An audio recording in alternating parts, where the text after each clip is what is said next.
Welcome back, spirits and souls of the internet. Today's adventures include death, mining, and cave-ins. I began by using one of the temporal gears to set my spawn in my new home. This will be good for a limited number of uses, although I don't remember exactly how many. Now that I have completed the most important preparations for winter, I can start working on other tasks. One of those tasks is controlling my chicken population, which means collecting the eggs before they hatch. It takes about 10 generations for most livestock to become fully domesticated. Collecting the eggs gives me better control over which generation is hatching new chicks. Well, that and carefully retiring each old generation. There are a few devices I want to construct, mainly a fruit press and a windmill, but both of those require resin, and I have very little of that. There are some pine trees nearby, but the landscape is annoying to navigate. I did come across some flowing water and wondered if it was the new kind or not. In a recent update, a new water source was added, which created a rapid water flow that can move water wheels. The source cannot be moved and can only push one wheel at a time. If I find one, it will be a great place to set up a structure for grinding grain and other materials. But I can't build any of that without first collecting lots of resin. The forest was so thick with leaves and branches, I was struggling to see where I was going, and ended up falling in a hole. Somehow, I took no damage, and was able to dig my way out.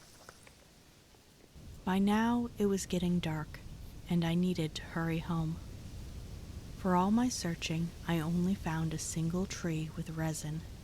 I think it might be faster to cut down the forest and plant as many of my own pine trees as I can, in hopes that enough of them grow with resin.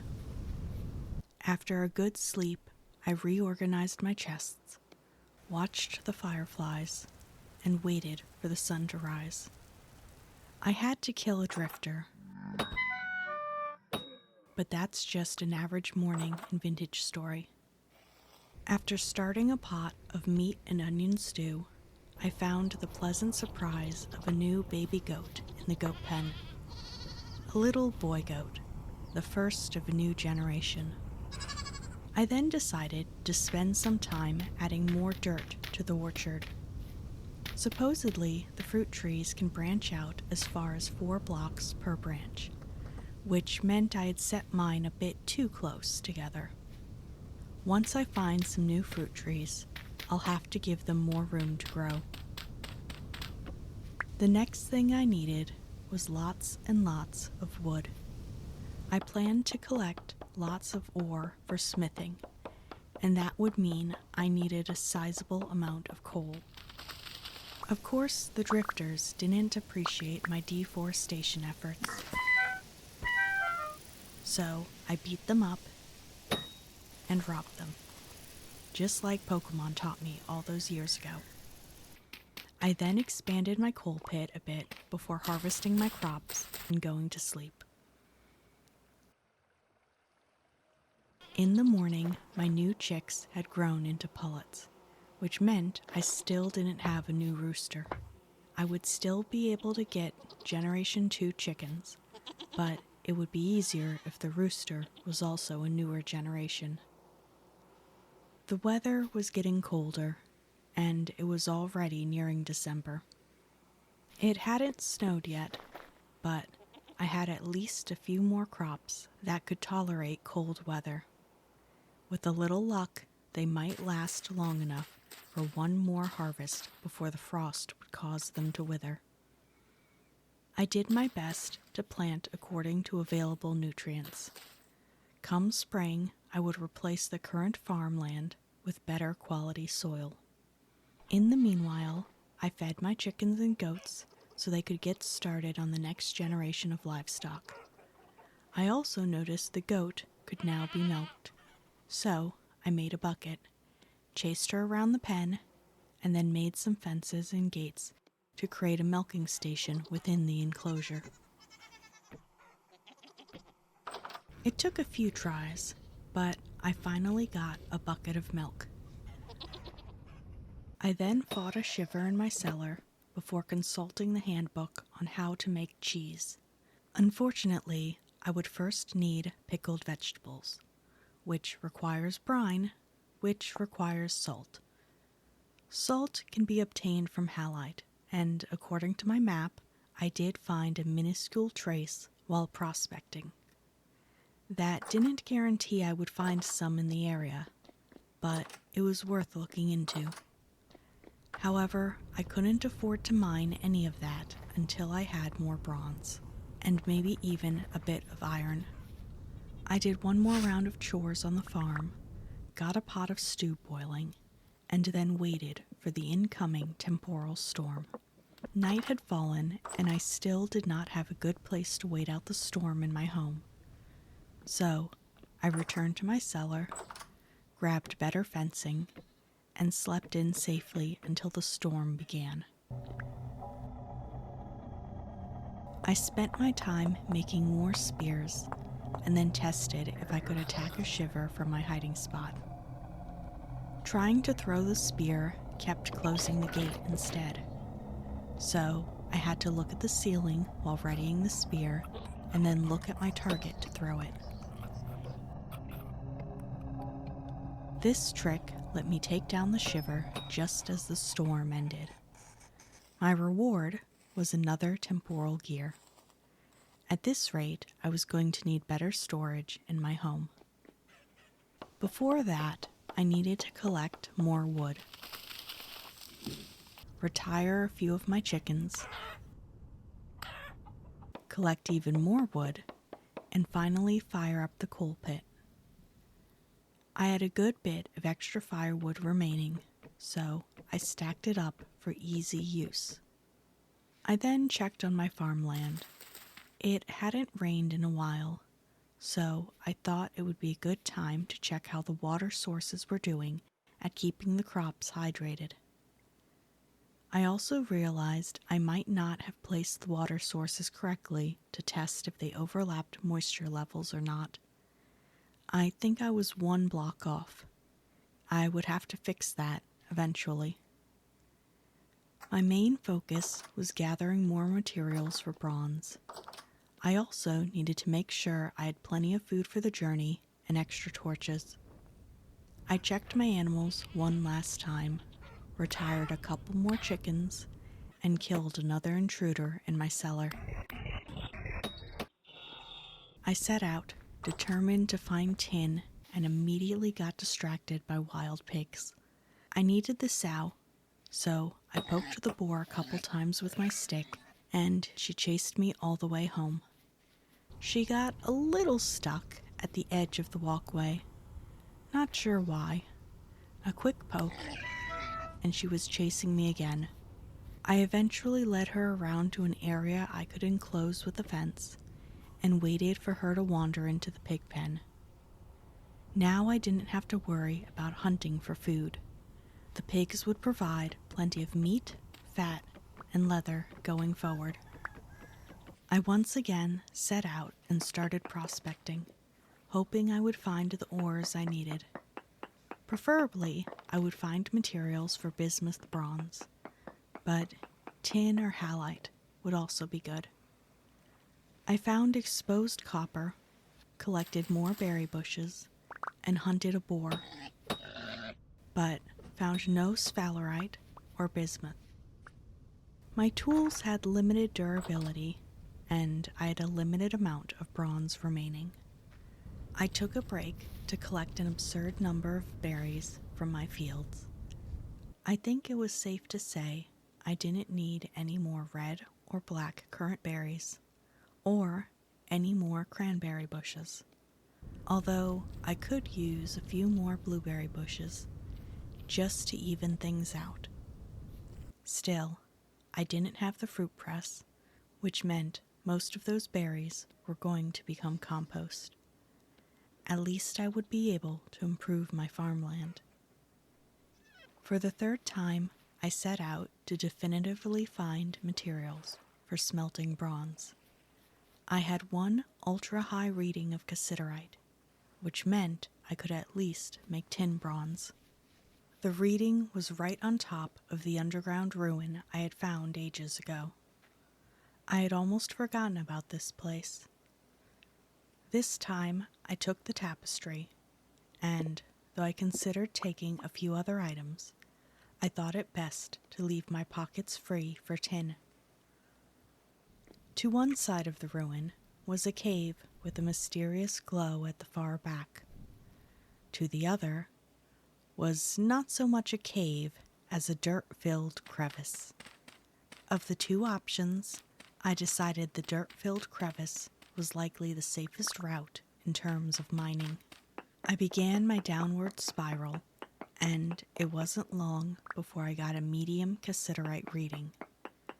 A moment later, I found the ore. Now, I just needed to be very careful as I dug. The bigger problem, however, was that the temporal stability gear was racing counterclockwise as fast as it could. This area already had low temporal stability, which was made worse underground.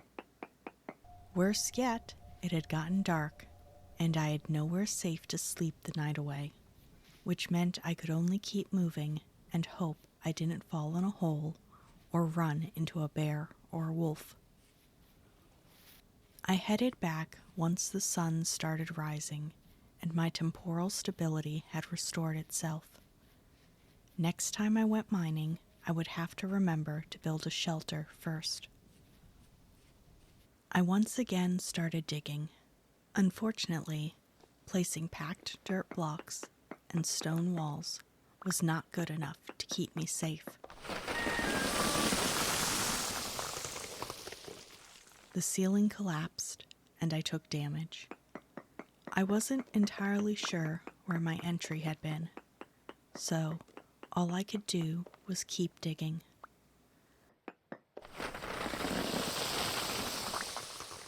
More of the ceiling collapsed, but my stone walls held firm. Once again, my temporal stability was dropping, and I needed a way out before it got dangerous.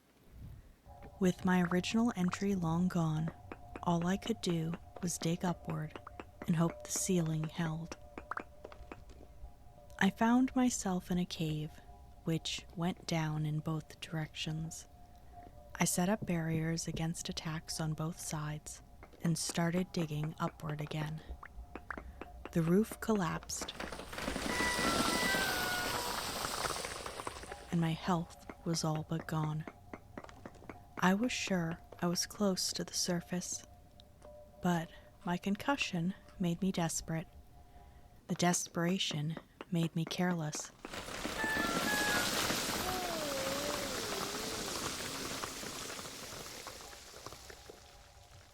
I had 19 remaining returns at the location I had set with the temporal gear.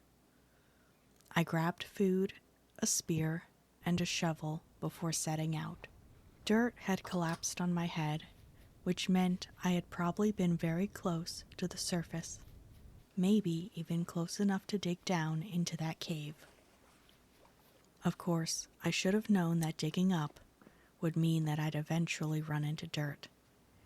And with the instability of dirt activated, it was inevitably going to fall on my head.